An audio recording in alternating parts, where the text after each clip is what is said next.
צופי וואטשגו, אני שמח שהצטרפתם אלינו ועוד פרק שמדברים שעונים. אני יניב שניידר, והיום יש לנו פרק מיוחד שבו אנחנו נחלק ערכת כלים לשען המתחיל.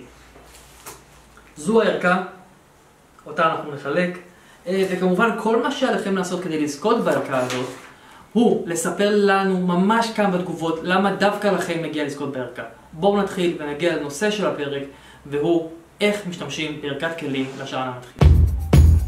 אוקיי, ממשיכים, בעצם מתחילים. בואו נתחיל בלהכיר את הכלים.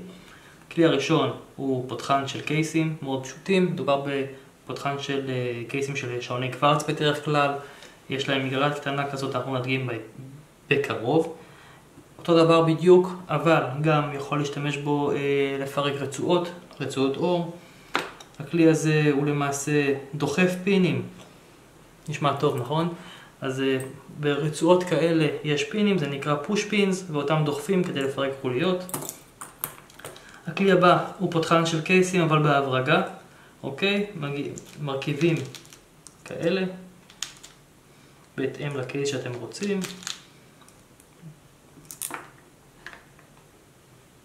ולאחר מכן משתמשים על שעון שיש לו מגרעות כאלה, בגב השעון, בקייס. לא יודע אם אתם רואים, נראה לי שכן. אוקיי.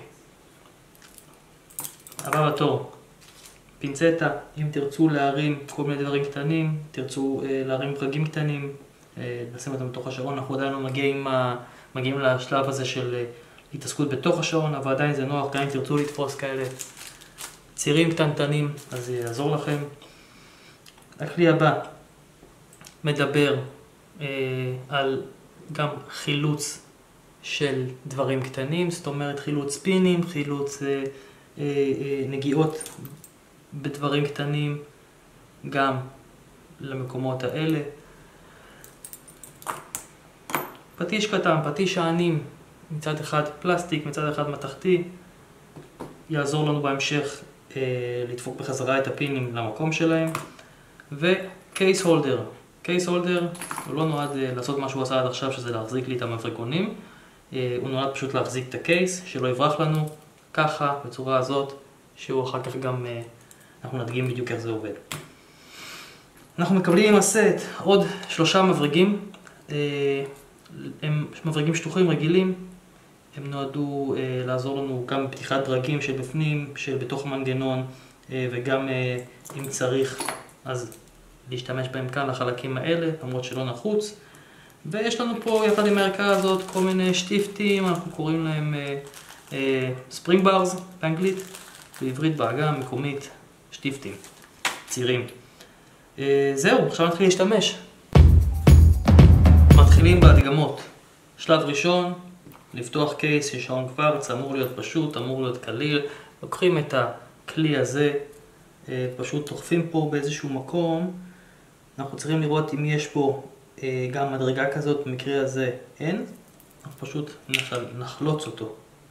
נגיעה קטנה וזה נפתח. אין לכם שעון קוורץ פתוח.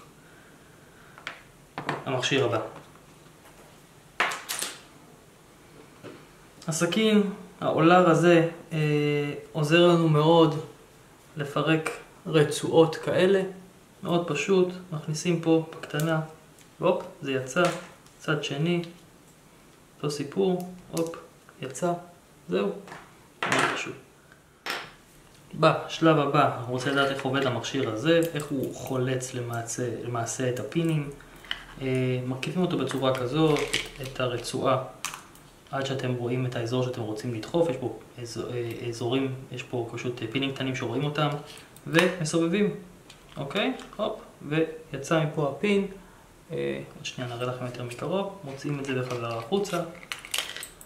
ויש לכם פה את הפין הזה בחוץ, מושכים אותו החוצה, והצמיד נפתח לרווחה. השלב הבא, פשוט עוד אחד כאן, ואז יוצאת החוליה הזאת, וזהו, אין פה מה להמשיך יותר מדי. וגם הכלי הזה מתפרק, זאת אומרת, ניתן להשתמש בו בתור חולץ ידני, אבל גם זה יותר מסובך. כמובן שצריך קונטרה פה. אוקיי, אנחנו מגיעים לכלי הבא. הכלי הזה בעזרתו נוכל לפתוח את הקייס של השעון. וגם זה מאוד פשוט, אנחנו נעזר דווקא בכלי הזה, כלי האחרון, שעוד לא הצגנו אותו, אבל הוא נועד להחזיק את השעון באופן יציב. אנחנו נשים אותו ככה, נחזק קצת. פה, מה שעושים בכלי הזה, דוחפים 3 כאלה בהתאם לחריצים שיש פה. אוקיי? זה מאוד פשוט, פשוט מניחים את הראשון, מניחים את השני ומכווננים את האחרון.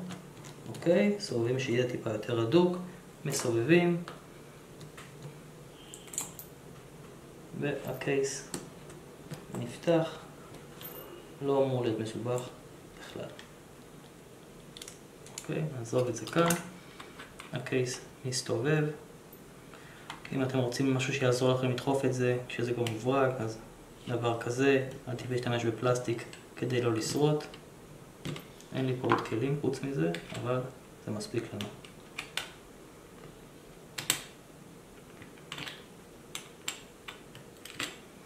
בבקשה. מנגנון פתוח, אפשר להחזיר. באותה שיטה, גם להתחיל ככה עם היד, ואז לעבור בכלי הזה, שיעזור לכם לסגור את השעון כמו שצריך, אטום. כמובן שצריך לבדוק אטימה אחרי זה, אבל הוא יעזור לכם לסגור אותו כמה שיותר חזק. אז, הכלי הבא הוא הפינצטה הדבר הזה אפילו לא יודע איך לקרוא לו, אבל מה שהוא עושה בעיקר זה לעזור לנו להוציא חוליות או רצועות או מה שלא יהיה. יש לנו גם צד אחד שהוא כמו מזלג, צד אחד שהוא ממש פין. והוא יכול לעזור לנו לחלוץ רצועות. אנחנו נשתמש במברג במקרה הזה. אוקיי.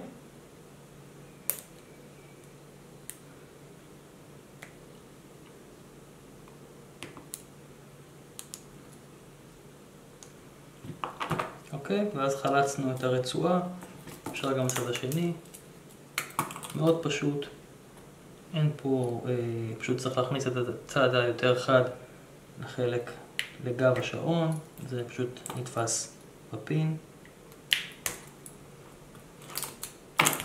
משוחרר. הדגמנו אז למעשה את השימושים גם בדבר הזה, גם בפינצטה, הפטיש. כמובן, פטיש מאוד פשוט, אם נרצה אחר כך להחזיר את זה לפה ולהשתמש בפינים האלה, אז מכניסים כמובן ודופקים אותם פנימה, מאוד פשוט. דבר אחרון שעוד לא הדגמנו, זה הכלים האלה. הכלים האלה למעשה עוזרים לנו לשנות כאן את הפוזיציה, שמה שנקרא מייקרו אג'סטמנט. ללחוץ על זה פה, כמובן אתה צריך את הגודל המתאים, כל אחד מגיע גודל אחר. דוחף אותו טיפה פנימה.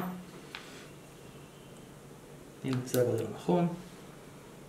מזיזים אחד, חוזרים לצד שני, מזיזים גם את זה.